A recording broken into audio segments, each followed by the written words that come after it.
This week we are in the beautiful mountains of British Columbia for a wedding, but there's a big forest fire, so you can't see any of the mountains, and it also rains during the ceremony, which is a very unusual combination of elements. Come with me on top of my camera and see how we handle these challenging conditions. Taylor Jackson. Shooting 67 weddings last year. Taylor Jackson, welcome. So Taylor, you are well known in this community. You're an amazing photographer.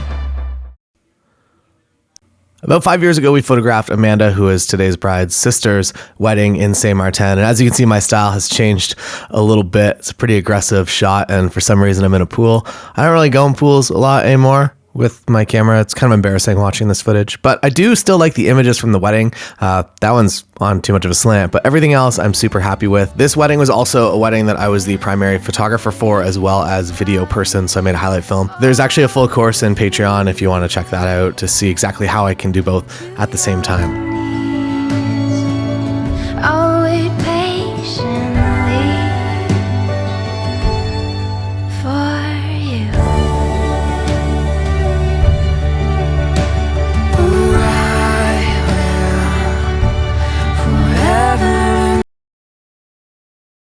Yeah, towards me.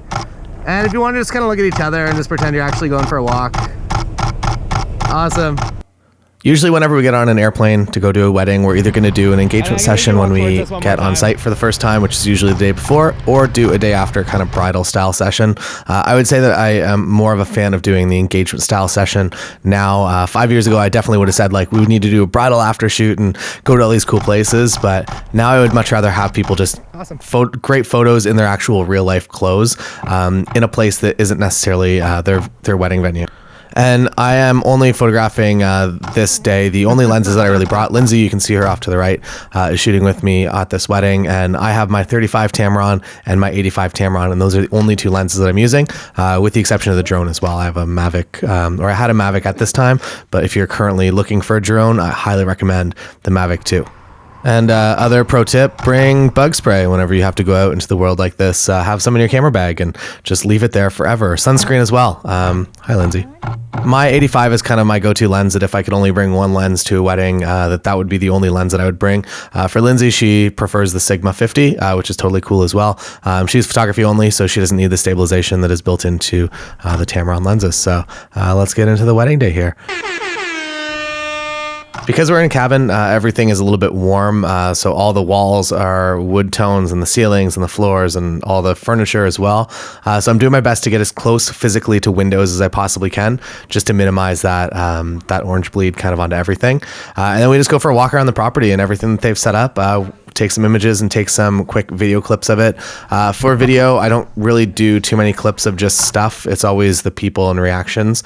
I think that photography is more of the documentary thing for items and objects and things that make more sense as still frames than things that should be moving, like Brian here putting on his jacket.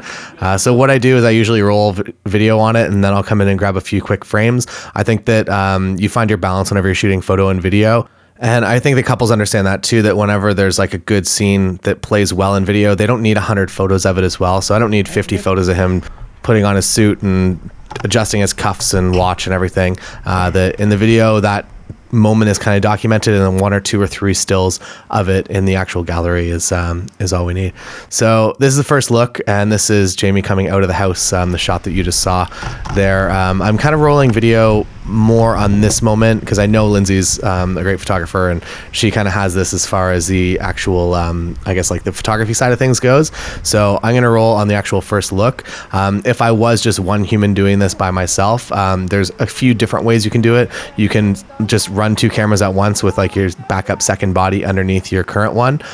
You could also do something like get a GoPro 7 with great stabilization and get really nice and close, and really just kind of get that nice cinematic movement, like gimbal feeling shot, rather than something just kind of locked off and from a distance like I usually do.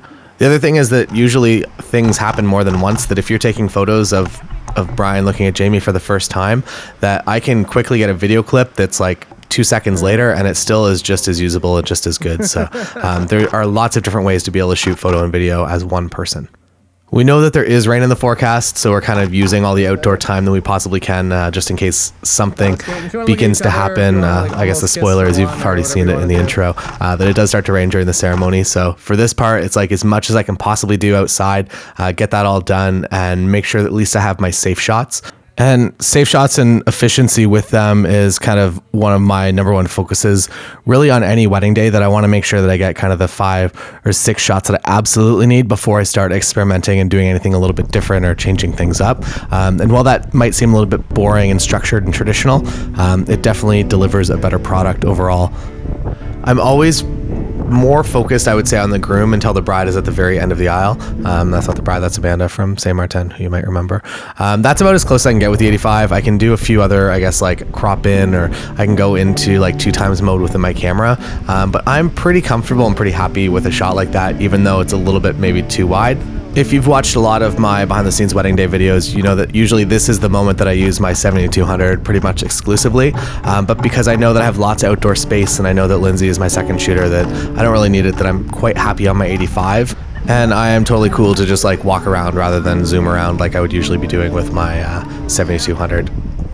The other thing, I don't think this lens is entirely weather sealed, but my body is, and my second body and my other lenses are, to just like really invest in the best possible equipment when you are a wedding photographer, because when you find yourself in a situation like this that it could really rain at any moment, you want to make sure that you don't just like have to put your cameras away and capture absolutely none of it, because you are there to capture the day regardless of how it happens, and you have to be in control of actually being able to physically capture the images that you've been hired there to do. I know that you can put things in your contract that protect you against moments like this, but I would way rather just be able to document them the way that they're happening, and bring those images in maybe a slightly more prettier than real life way to my couple, to have them remember the day by.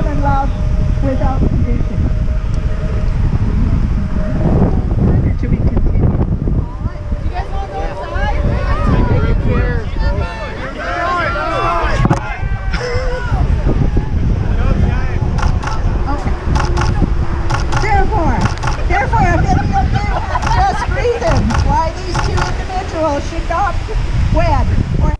So usually in the past when I've had things like this happen, the minister or the pastor or the officiant tends to do an abridged version of the ceremony, and then they do a little bit more like once we get inside.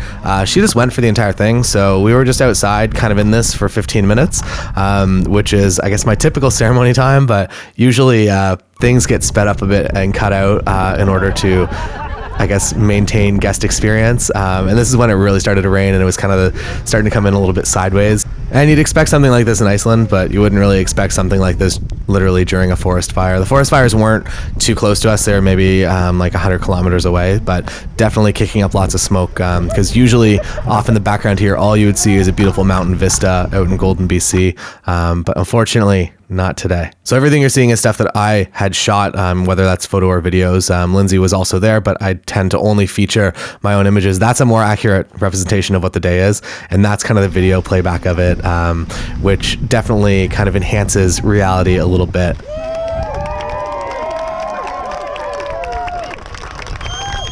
All right, so another example, I rolled video on the first kiss first and was still able to get a lot of frames of it before they actually stopped kissing. And I knew that Lindsay was kind of my safety net here, and that if I happen to only get the video of it, she would at least get photos of it.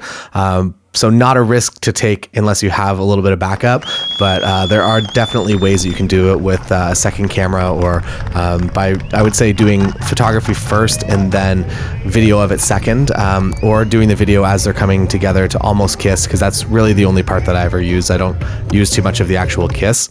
And the other thing you have to make sure that you have is a really fast camera system that is able to change from video to photo mode pretty much instantly, which my Nikon D850, which I believe to be the best camera for this style of coverage, can do. I love Sony, it's great, but unfortunately the buffer and the change time is just too much for me, that I don't want to be waiting for images to write to a card and not be able to switch to capture a video that I need to be able to capture, and get like an error that it's still writing to card. So it cleared up a little bit, and we just like ran outside. We had these little like 15-minute patches of sunshine and okay weather, so it was whatever we could get done within that time, and then back inside the barn, and just kind of kept cycling like that. And that's just, I guess, like wedding photography, you are the person that has to figure out how to deal with all of those situations that you find yourself in and still create the best possible work.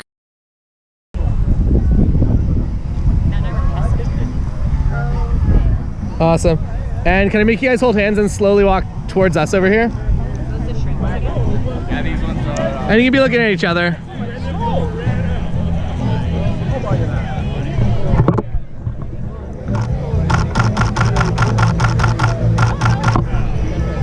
Awesome. So yeah, just a couple more examples of shooting video first of everything, and then as they're walking towards me, and just switching back to photo to get the photos that I need. That I feel like you only need a few limited photos. Like my couples are pretty happy. I deliver closer to like 600, but usually I could probably deliver like a 200 image gallery that would absolutely include everything and just the best photos of them, which is usually what couples want anyways. That they don't need 500 photos of the exact same setup. They just want the 2 or 3 that they look the absolute best in.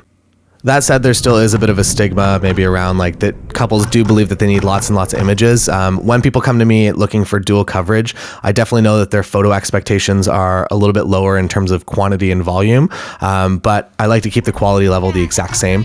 And I know that if I'm delivering 400 images from a wedding, and that might seem low, that every single one of those images could end up on Instagram and I would be happy and proud of it. Whereas if I'm delivering 1,000 images kind of from the same wedding day, that I may be happy with 80% of it, but because there's just so many, I feel like it almost dilutes down the impact of how amazing a lot of the images are.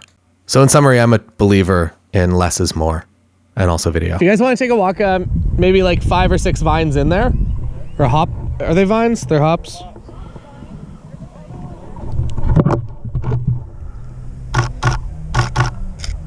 right, right about there is good. And if you want to stop and just get really close together and just pretend we're not just creeping here.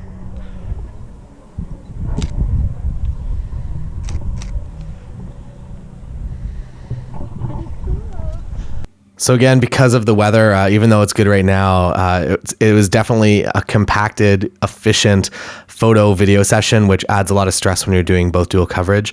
But the interesting thing is that once you start doing both photo and video at the same time, is that your just kind of residual busy efficiency level is so high that whenever you get hired to just do photos or just do video at a wedding, it seems like the easiest, most relaxing task ever. So if for no other reason other than just to push yourself and to have you learn to create things in a different way, I do recommend doing some video, whether it's at a wedding or at a family event or an event or whatever you're interested in. Just go out and create a video first for yourself and figure out if you like it. And if you like it 100%, I recommend rolling it into your wedding photography package offerings. And I'll leave you with one last piece of advice: to not chase color and editing trends if you want to look back on your images in 5 years and still actually like them. If somebody's getting thousands of likes on Instagram because their colors are really crazy, not to copy it. They're probably getting lots of likes on Instagram for other reasons. So learn to see kind of the layer below why people are actually interacting with their content rather than just trying to copy their visual styles. That's all for today. We're in the dark now. Here is an advertisement to join my Patreon. I have been photographing over 60 weddings every single year for the past 10 years, but it was by no means an easy start. I felt like I had the photography side of things under control, but after the couple sent me the first inquiry email, usually they would just ghost and I would never hear from them again. I had no idea what I was doing wrong, but it turns out that I was actually doing a lot wrong. Over the next years, I had to figure out exactly what works to book more couples, and more importantly, the couples that I actually wanted to be shooting weddings for at a price point that I was happy with. So here's the deal with Patreon. It is all my business and marketing videos for wedding photographers. Right now, there is well over $3,000 worth of content that you have instant access to as soon as you sign up. Everything from my Lightroom presets that I actually use every single day, to my contract, to my initial inquiry scripts, a full walkthrough of my pricing document, a live meeting with a real couple, a how to book more destination weddings course, as well as bonus on-camera wedding days, a full financial breakdown of my entire wedding photography business, as well as a breakdown of where I get all of my referrals from and how you can start getting more. Plus, you'll also be getting access to our members only Facebook group. For all of the already existing content, plus the new weekly content, every Monday I'm making a new video, every Wednesday we're doing a podcast, I'm asking you just to buy me lunch once per month. It is by far the best value in wedding photography education anywhere out there on the internet. You can cancel at any time, and if you join and you're not absolutely blown away with all the content, send me an email, I'll send you $20 back, full 100% money back guarantee. Wedding photography is such an oversaturated industry. By buying me lunch once per month, I'll teach you every single thing that I've learned over an incredibly successful career. I'm Taylor Jackson, and I hope to see you inside.